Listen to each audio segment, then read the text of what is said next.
Part 5. The journey back to Earth was quiet. Jiwon sat in his quarters, staring at the stars passing by through the viewport. 3 days had passed since the trial, and he still couldn't quite believe they'd survived. They had defeated the Dominions, champions in open combat, something no one thought possible. But victory came with consequences. News of the trial had spread throughout the galaxy at light speed. Every species now knew that humans were more dangerous than they appeared. The carefully maintained image of humanity as weak and harmless had shattered in that arena. Minji found him there, holding 2 cups of coffee. She handed him one and sat down. Earth's government has been sending messages non-stop. They want a full report on everything that happened. I'm sure they do, Jiwon said quietly. They're probably terrified. We just painted a target on humanity's back. Or we showed the galaxy that humans aren't easy prey anymore. Minji took a sip of her coffee. The Dominion Council can't prove we had anything to do with the missing champions. We destroyed all the evidence, but now everyone suspects. They know humanity is hiding something, which makes us either respected or a threat to be eliminated. Jiwon rubbed his tired eyes. I'm not sure which is worse. A chime at the door interrupted them. Hyunwoo entered, his expression unreadable as always. Commander, we're receiving a transmission. It's from Captain Danbyim. She wants to speak with you privately. Jiwon felt his stomach tighten. He hadn't heard from Danby since they evacuated the facility.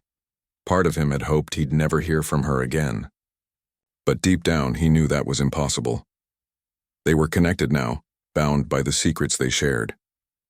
He took the transmission in his office. Danby's face appeared on the screen, looking as calm and controlled as ever.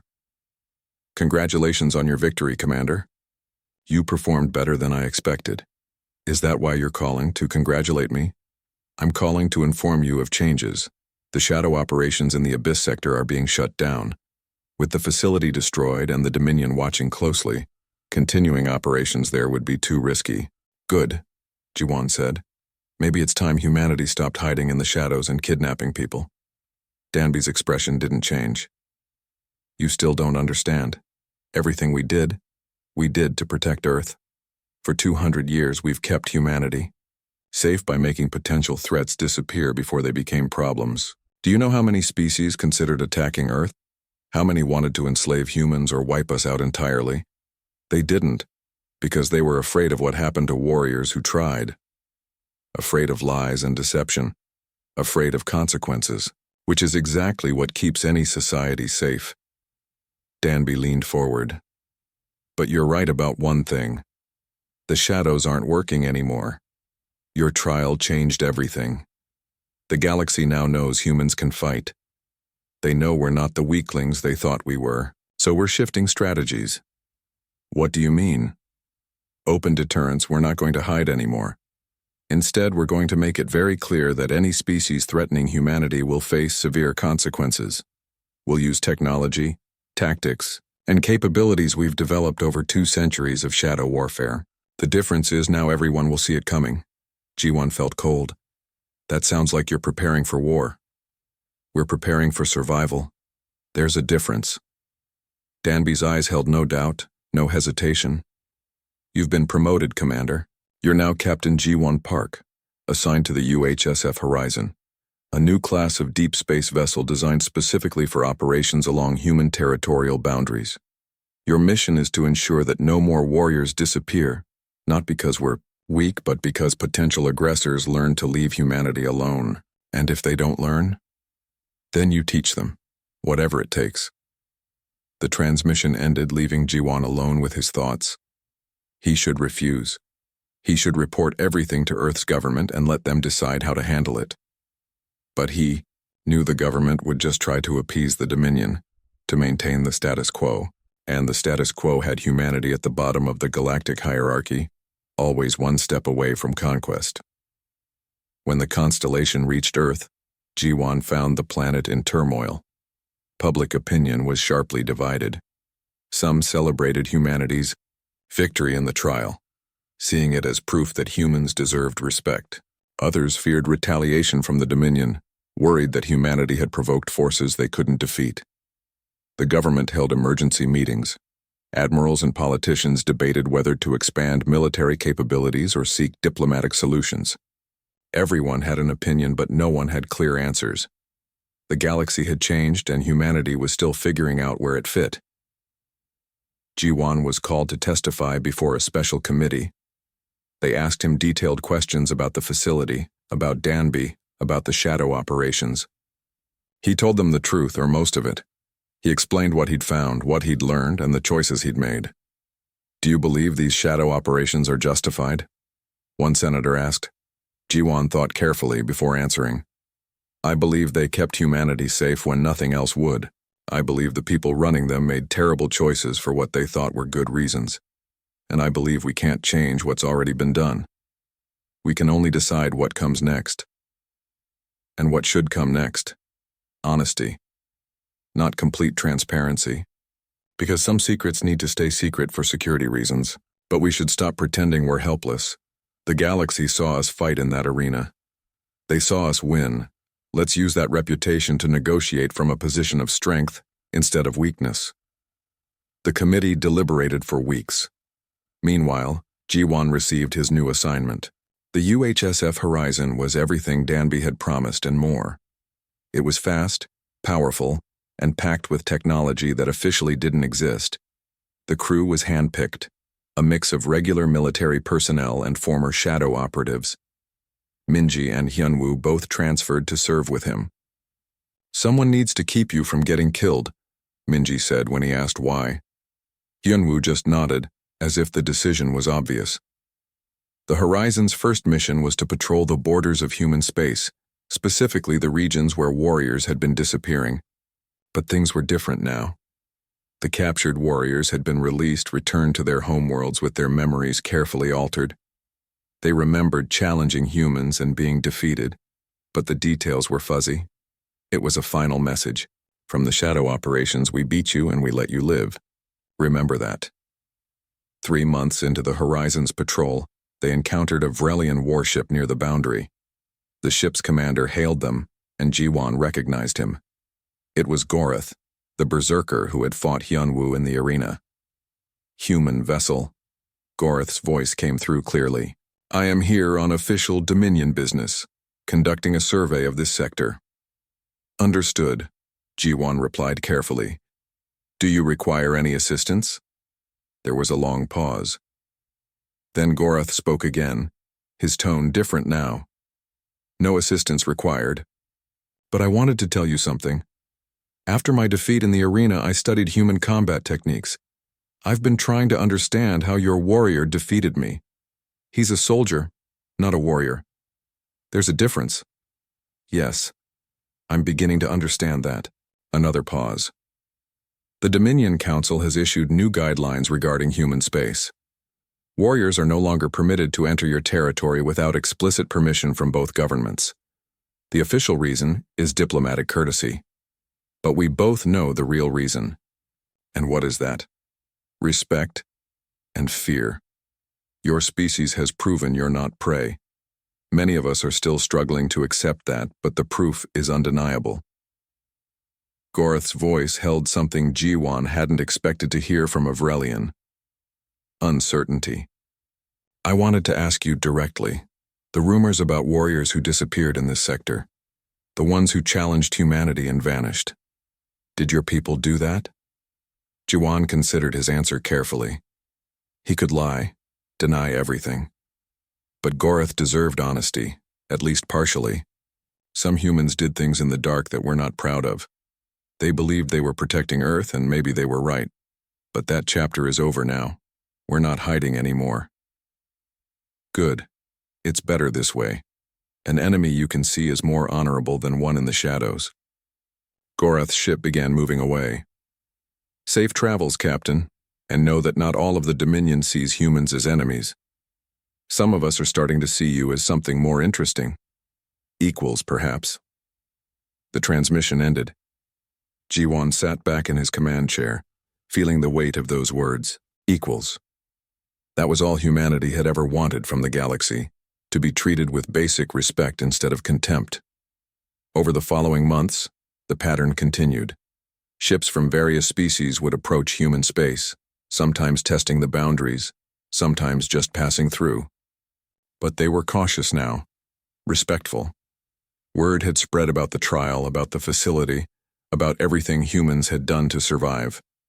The strongest warriors in the galaxy had challenged humanity, and they had disappeared or been defeated. That reputation created a buffer zone of fear and respect. Jiwan stood on the bridge of the horizon watching the stars. Somewhere out there, Danby and her team were still operating, still protecting humanity in ways most people would never know.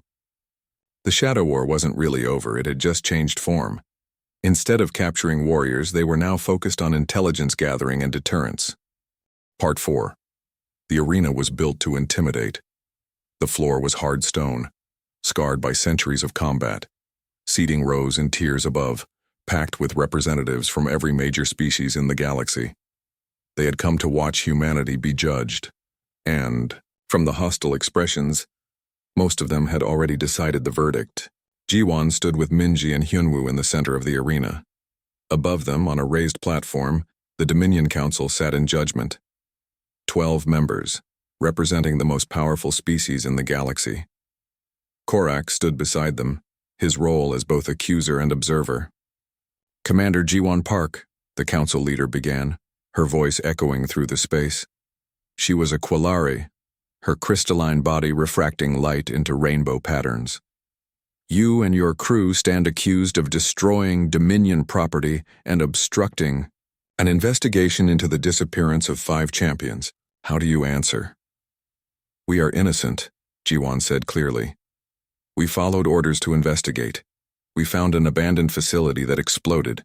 We barely escaped with our lives. A convenient story, Korax interjected. But the Dominion demands proof, not words. You will face trial of strength. 3 matches, 3 of our finest warriors. If you win, your innocence is proven. If you lose, he smiled. Well, the guilty don't usually survive to see punishment. Jiwan had expected this. The Dominion settled everything through combat. Evidence, logic, and truth meant nothing compared to who could win a fight. It was a system designed by warriors who believed might made right. We accept, Jiwan said. He heard Minji's sharp intake of breath beside him but ignored it. But I have one condition. We fight by human rules, not Dominion rules. The arena erupted in laughter. The idea that humans, the weakest species in the galaxy, would dictate terms was apparently hilarious. Korax's expression darkened. You're in no position to demand conditions. Then you're afraid of fighting on equal terms, Jiwan said loudly, making sure everyone in the arena heard him. The mighty Dominion, rulers of the galaxy, afraid to face humans unless they control every advantage.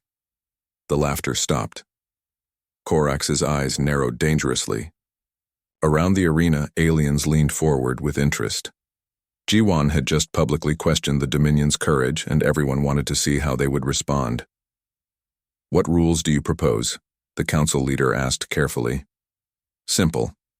No weapons except what we bring ourselves, no armor except what we wear, and the environment we fight in is chosen randomly, not selected to favor your champions. Every species evolved in different conditions. Let chance decide where we fight. There was murmuring from the council. It was an unusual request, but not unreasonable. The Dominion prided itself on producing warriors who could fight anywhere, under any conditions. To refuse would suggest weakness. Agreed, the council leader said. Let the trials begin.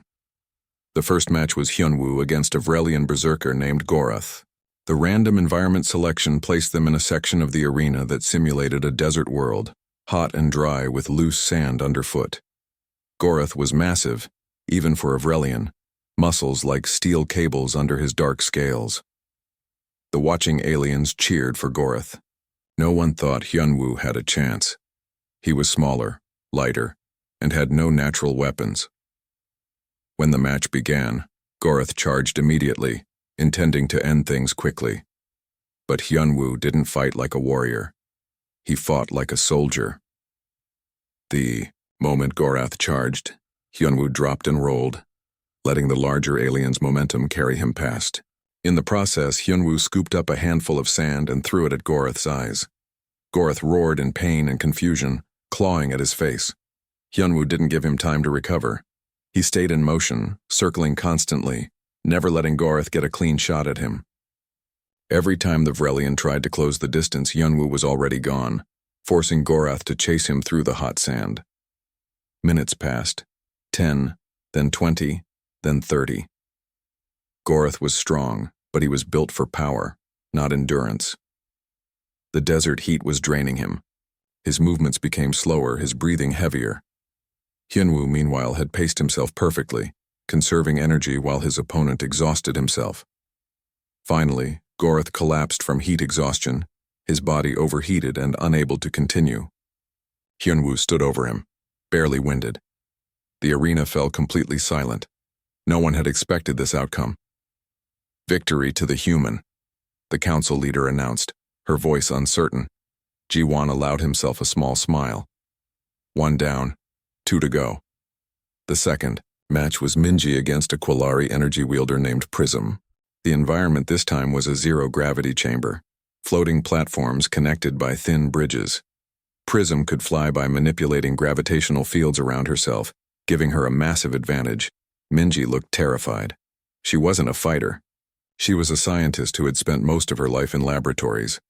But as the match began and Prism started launching energy bolts at her, something changed in Minji's expression. Fear gave way to focus. She wasn't trying to fight Prism. She was studying her. Every energy blast, every movement, every flicker of light from the crystalline body was data. Minji dodged and weaved, always watching, always analyzing. Quillari generated energy by resonating their crystalline structures at specific frequencies. Minji had studied this in school. She knew that every crystal had a natural frequency at which it would vibrate. And if you matched that frequency with an external force, you could shatter it. Minji's research equipment included a multi-frequency scanner. She'd brought it to the trial thinking she might need to analyze evidence. Now she modified it on the fly, turning it into a directed frequency emitter. It wasn't elegant, and it probably violated about 100 safety protocols, but it might work. When Prism swooped in for a close attack, Minji activated the device. High-frequency sound waves tuned to match Quillari crystal resonance flooded the chamber. Prism shrieked and fell from the air, her body unable to maintain cohesion. The energy attack stopped. Her crystalline structure was vibrating uncontrollably, causing pain and disorientation. "I forfeit," Prism gasped. "Make it stop, please." Minji turned off the device. Prism collapsed onto a platform, shaking but unharmed. The arena was in an uproar. 2 matches, 2 impossible victories. The humans were proving far more dangerous than anyone had imagined. Ji-won felt a cold satisfaction. They were showing the galaxy what humans could do when pushed into a corner. Not through strength, but through intelligence, adaptation, and the willingness to use every advantage available. The third match was supposed to be Ji-won against a champion chosen by the council. But before it could begin, Korak stood and addressed the arena. "I challenge the human commander personally," he declared. "I will prove that these victories were luck, nothing more. Humans are weak, and I will demonstrate this truth before the entire galaxy." The council looked uncomfortable but couldn't refuse. Korax was within his rights to issue the challenge. Ji-won felt his stomach tighten. This was bad. Korax wasn't just strong, he was smart. A legendary warrior who had fought hundreds of battles and never lost. The environment selected for their match was a maze of rocky pillars in varying heights, creating a 3-dimensional battlefield with multiple levels and hiding spots. Korak smiled when he saw it. "Perfect hunting ground," he said, "just like home." The match began. Korax moved with terrifying speed, using his strength to leap between pillars and his height to spot Ji-won from above. Ji-won ran, using the maze to break line of sight, but he knew he couldn't hide forever. He needed a strategy. Korax was stronger, faster, and more experienced, but he was also confident, perhaps overconfident. Legendary warriors didn't get that way by losing, and centuries of victory could make anyone predictable. Jiwan started leaving obvious traces of his passage. Disturbed dust, small sounds, clear paths between pillars. He was creating a pattern, leading Corax on a chase. The Vrelian followed, growing more aggressive as the hunt continued. Then Jiwan broke the pattern. Instead of running to the next, logical pillar, he doubled back and climbed to a high position. He waited perfectly still as Corax rushed past below him, following the false trail. When Corax realized the deception and turned back, Jiwan was ready. He pushed off from his perch, dropping straight down onto Corax's shoulders. It wasn't graceful and it wasn't powerful, but it was unexpected. The impact knocked them both off the pillar. They fell together, tumbling through the air. Corax tried to grab Jiwan to tear him apart with those massive claws. But Jiwan had positioned himself carefully. As they fell, he wrapped himself around Corax's head, covering the alien's eyes and blocking his view. Corax couldn't see where they were falling. Jiwan could. At the last second, Jiwan kicked off, throwing himself clear. Corax hit the ground hard, unable to break his fall properly. The impact stunned him. Before the Vrelian could recover, Jiwan grabbed his arm and used Corax's own momentum to throw him over the edge of the platform. Corax fell out of the designated combat area, technically disqualified. The arena was dead silent. Then the council leader spoke, her voice shaking slightly. Victory to the human. The trial is concluded. Humanity is declared innocent of all charges. Jiwan stood in the center of the arena, breathing hard, barely believing what had just happened. They'd won. Impossibly, against all odds, they'd won. Part 2. The Abyss sector looked empty on the screens, but Jiwan knew better than to trust appearances. Space was never truly empty. It was just good at hiding its secrets. The constellation had been traveling for 3 days since leaving the last human outpost. The deeper they went, the stranger things became. Their sensors kept glitching, showing phantom readings that disappeared when checked. Gravity fluctuated in ways that made no scientific sense. Even the stars looked wrong here. Their light bent and twisted by forces the instruments couldn't measure. Dr. Minji Cho spent hours studying the readings, her face growing more confused with each passing hour. "This shouldn't be possible," she said, showing Jiwan her data. "The gravitational distortions, the sensor interference. It's like something is deliberately blocking our ability to see clearly. But that would require technology far beyond anything the Dominion has. Or technology they don't know about," Jiwan said quietly. Minji looked at him carefully. "You think humans did this? I think we're about to find out." On the 4th day, they found the first piece of evidence. It was debris from a ship floating in the darkness. Corporal Hunwoo Kang suited up and went outside to examine it. When he came back, his expression was grim. Vrelian military vessel, heavy combat class. Whatever destroyed it was fast and precise. "Look at these cuts," he showed them images of the metal. "These aren't from energy weapons or explosives. Something physically tore this ship apart." "Could it have been another ship?" Jiwan asked. "No, the angles are wrong. This was done from inside. Something got aboard and shredded it from within." They found more debris as they continued. Ships from different species, all destroyed in similar ways. The trail led them deeper into the sector, toward a cluster of asteroids that shouldn't have been there according to the old maps. "Commander," Borum said from her station, "I'm detecting a structure. It's built into one of the larger asteroids. The design is human." Jiwan felt his stomach tighten. "How old?" "The materials date back at least 200 years. But that's impossible. Humans weren't even in space 200 years ago. We hadn't even left Earth yet." "Apparently we did," Minji said softly, "and nobody told anyone about it." They approached the asteroid carefully. Up close, they could see it had been hollowed out and converted into a massive facility. Docking ports, weapon emplacements, sensor arrays, everything a military base would need. But it was all dark, seemingly abandoned. "Life signs?" Jiwan asked. "None that I can detect. But with all this interference, I can't be sure." Jiwan made his decision. "We're going in. Hyunwoo Minji, you're with me. Everyone else stays with the ship. If something goes wrong, you leave immediately. Don't wait for us." The inside of the facility was cold and dark. Their lights revealed corridors that stretched into the distance. Rooms filled with equipment they didn't recognize. Everything was human-made, but nothing looked like standard military issue. This was custom-built, designed for purposes Jiwan could only guess at.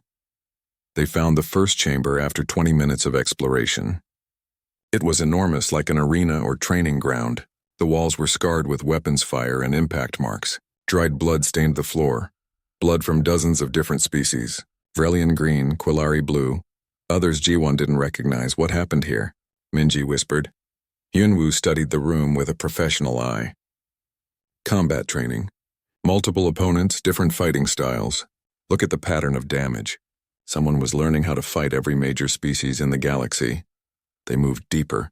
The next section was a laboratory, filled with medical equipment and specimen containers. Inside the containers were biological samples, tissue and blood from hundreds of alien species. Minji examined the labels with growing horror. These are cataloged by species and combat effectiveness, muscle density, reaction time, sensory capabilities, everything you'd need to know to defeat them in battle. This isn't research. This is intelligence gathering for war. The worst discovery came in the deepest section of the facility. They found a chamber filled with rows of stasis pods, each one containing a living alien warrior. Vrelians Quillari, members of species Jiwon had only seen in history files. All of them were unconscious, suspended in some kind of preservation field. They're alive, Minji said, checking the pod readings. All of them. Perfectly preserved. Some of these have been here for decades. Why keep them alive? Jiwon asked. If you defeat an enemy, why not just let them go? Because you can learn from them, Yunwoo said. Study their biology, their fighting techniques, their technology. Each one is a source of intelligence. A voice spoke from the shadows, clear and calm. You understand quickly. That's good. It means you might survive what comes next. Lights flickered on, revealing a woman standing at the far end of the chamber. She wore a black uniform with no insignia, and her eyes were cold and calculating. Behind her stood a dozen other humans, all armed and ready. My name is Captain Danby Im, the woman said, and you're not supposed to be here. Jiwon stepped forward, trying to appear calm. We're investigating the disappearance of 5 Dominion champions. The government sent us. Danby laughed, but there was no humor in it. The government. Yes, they would send someone eventually. Tell me, Commander Jiwon Park, what do you know about humanity's real history in space? I know what everyone knows. We left Earth 70 years ago and joined the galactic community. That's what they want everyone to believe. The truth is more complicated. Danby gestured around the facility. Humans reached the stars 200 years ago. A secret mission, funded by corporations and governments who wanted to claim territory before anyone else knew we existed. When we got out here, we found the Dominion and their hierarchy of strength. We found species who saw us as prey, who wanted to enslave or exterminate us. She walked among the stasis pods, her hand trailing along the glass. The first human explorers tried diplomacy. They tried cooperation, and they were slaughtered for it. So the survivors made a choice. They went dark. They disappeared from all records and built places like this. And they started fighting back. By kidnapping warriors? Minji asked. By surviving, Danby said sharply. Every alien in these pods came here hunting humans. They wanted to prove their strength by killing the weakest species. Instead, we captured them. We studied them. We learned how to defeat every warrior culture in the galaxy. Jiwon felt sick. For 200 years you've been doing this? Operating in secret, capturing aliens, and the government knew? Some parts of the government knew. Others didn't. It was safer that way. And it worked. For 2 centuries we've protected Earth without anyone knowing we exist. Warriors who threatened humanity disappeared. Other species learned to fear certain regions of space, and Earth grew strong in peace. This is wrong, Jiwon said. We're supposed to be better than them. Better? Danby's voice was harsh now. The Dominion would have enslaved humanity if we'd shown weakness. They still would if they knew the truth. We're not better than them, Commander. We're smarter. We're more adaptable, and we do what's necessary to survive. Before Jiwon could respond, alarms blared throughout the facility. Danby's expression changed instantly. That's a Dominion fleet. They tracked you here. We were careful, Yunwoo said. Not careful enough. This facility is about to be discovered, and if that happens, everything we've built is finished. Danby looked at Jiwon with hard eyes. You have a choice to make, Commander. Help us evacuate and preserve humanity's advantage, or surrender to the fleet and watch Earth become a slave world. Choose now. Jiwon looked at the stasis pods, at the captured warriors who had come here seeking glory and found only darkness. He thought about Earth. about humanity's place at the bottom of the galactic hierarchy. He thought about what Danby had said about survival and necessity. "How long do we have?" he asked. Danby smiled grimly. 30 minutes. Better start moving. The choice was made. Part 3. The facility became chaos in seconds. Danby's team moved with practiced efficiency, pulling data cores from computers and loading portable equipment onto hovercarts. Jiwon watched them work, his mind still reeling from everything he'd learned. 200 years of secret war and he'd never suspected a thing. "Help me with these," Minji said, pulling him back to the present. She was trying to disconnect one of the medical databases. "If we leave this behind, the Dominion will know everything about their captured warriors." Jiwon moved to help her, but his hands were shaking. Hyunwoo noticed and put a firm hand on his shoulder. "Focus, Commander. Think about what comes next, not what's already happened." "Easy for you to say," Jiwon muttered. "No, it's not, but we do it anyway." The evacuation took 20 minutes. Danby's team was stripping the facility of anything valuable, preparing to destroy the rest.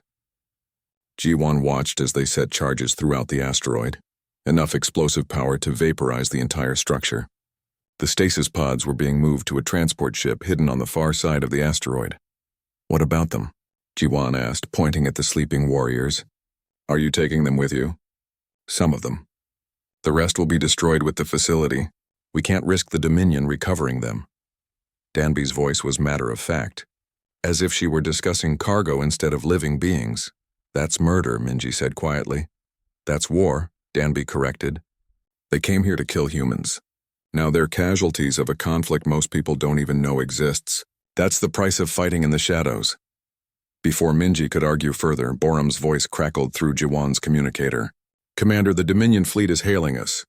They're demanding we power down and prepare for boarding. What should I tell them?" Jiwon looked at Danby. "How long until the charges are set?" 5 minutes. Then we stall for 5 minutes. He activated his communicator. "This is Commander Jiwon Park of the Constellation. We're experiencing technical difficulties with our docking clamps. Request additional time to safely detach from the asteroid." The response came immediately, and it wasn't friendly. "This is Admiral Korax of the Dominion Enforcement Fleet. You will detach immediately or we will destroy your vessel.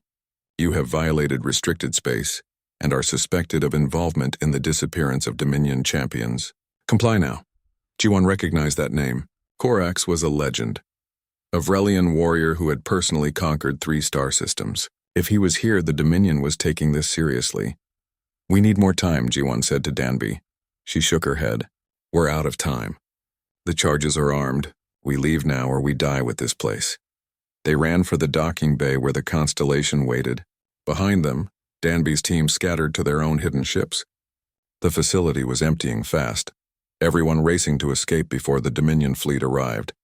Jiwon's team reached the Constellation and sealed the airlock behind them. "Detach now," he ordered. "Full power to engines. Get us away from this asteroid." The ship shuddered as the docking clamps released. Through the viewport, Jiwon could see the Dominion fleet emerging from faster-than-light travel, massive warships that made the Constellation look like a toy.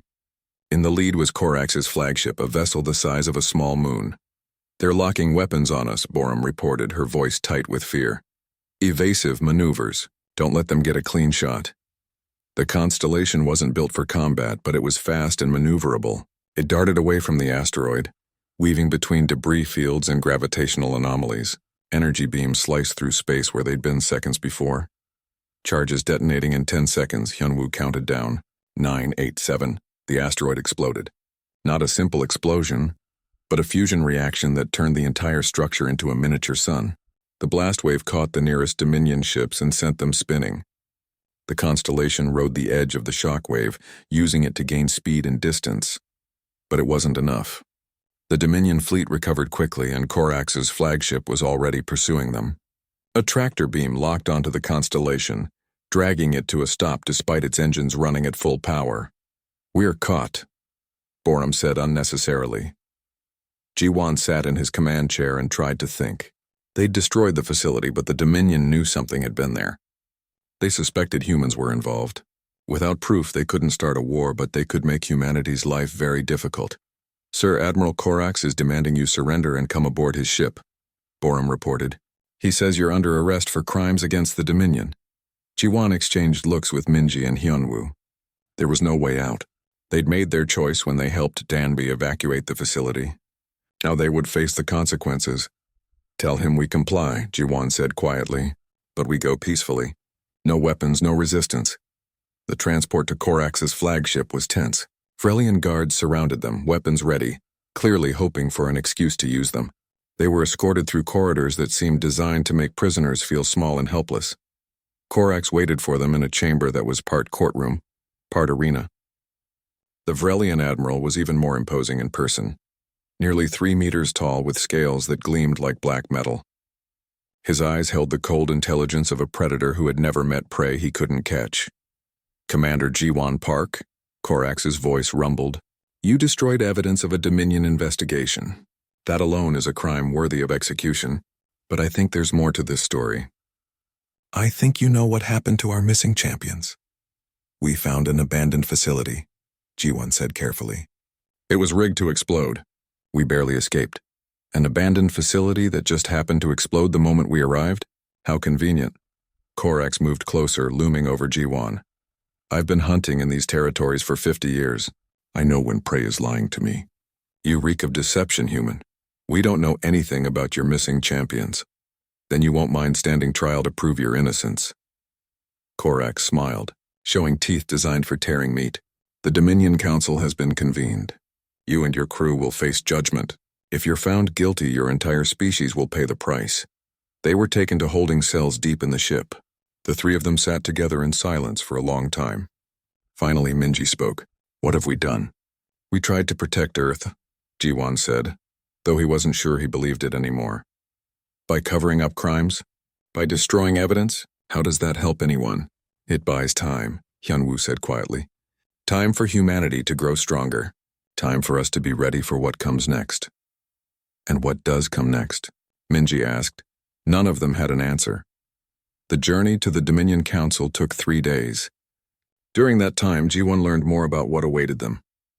The trial would be conducted according to ancient Dominion law, which meant it wouldn't be decided by lawyers or evidence. It would be decided by combat. They would face champions in an arena. If they won, they would be declared innocent. If they lost, they would die and humanity would be punished for their crimes. It was the Dominion way, letting strength determine truth. Jiwan thought about the facility they'd destroyed, about the captured warriors who had come hunting humans and disappeared. He thought about Danby's words about survival and necessity, and he thought about what it meant to be human in a galaxy that valued only strength. On the 3rd day, they arrived at the Dominion Council Station. It was a massive structure in neutral space where representatives from every major species gathered to enforce galactic law. The arena at its center had witnessed countless battles, decided countless fates. As guards escorted them toward the arena, Jiwan made a decision. Earth's government would want them to yield, to accept punishment and hope for mercy. But mercy wasn't something the Dominion understood. They only understood strength. When we get in that arena, Jiwan said to his crew, we fight to win. No holding back. No surrender. We show them what humans are really capable of. Hyunwoo nodded immediately. Minji looked uncertain but didn't argue. They were committed now, for better or worse. The arena doors opened ahead of them, revealing a vast circular space surrounded by thousands of watching aliens. In the center stood their opponents, the finest warriors the Dominion could provide. And watching from the highest seat was Korax, waiting to see if humans would prove to be prey or predator. Jiwan took a deep breath and stepped forward into the light. Part 1. The galaxy was not a friendly place. It never had been. For thousands of years, alien species fought each other to decide who was strongest. The winners got the best planets, the richest resources, and the right to command others. The losers got nothing but scraps and submission. The Vrelians ruled at the top. They were massive reptilian creatures twice as tall as any human, with scales harder than steel and strength that could bend metal bars. Below them came the Kalari, beings made of living crystal who could shoot energy from their hands. Then came dozens of other species, each one fighting to climb higher in the ranks. Humans arrived 70 years ago. A Vrelian scout ship found them near Earth's outer colonies, barely starting to explore their own solar system. The galactic powers looked at humans and laughed. They were small, weak, and had no natural weapons. No claws, no armor, no special powers. The Dominion Council, which ruled the galaxy, placed humanity at the very bottom. Earth got a tiny corner of space and strict rules about where they could go. Jiwan Park had learned to live with this reality. He was a lieutenant commander in the United Human Space Force, but that title meant little out here. His ship, the Constellation, was old and barely armed. His crew spent their days mapping asteroids and collecting scrap metal from old battlefields. It was boring work, but it kept them alive. In this galaxy, survival was victory enough. Today they were near the Broken Ring Nebula, a place where two alien fleets had destroyed each other decades ago.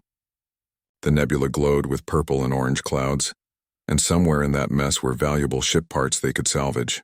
Jiwan stood on the bridge, watching the scanner screens with tired eyes. "Commander, I'm picking up a signal," said Ensign Borum Lee, the young communications officer. Her voice was tense. "It's a distress beacon." "Vrelian military frequency," Jiwan frowned. Vrelians never called for help. They saw it as weakness. "Are you sure it's real?" "Yes, sir. It's coming from coordinates inside the nebula. The signal is weak but consistent. The smart choice was to ignore it. Humans had no obligation to help Vrelians, especially not military ones. But Jiwan had always believed that doing the right thing mattered, even when it was dangerous. "Change course. Take us to those coordinates." His second officer, Lieutenant Sumin Han, looked at him with concern. "Sir, if this is a trap, then we'll deal with it. But if someone actually needs help and we ignore them, that makes us no better than the ones who treat us like dirt." The Constellation moved slowly through the nebula. The clouds interfered with their sensors, making everything difficult to see. After 20 minutes of careful navigation, they found the source of the signal. It was a Vrelian warship, but something was terribly wrong with it.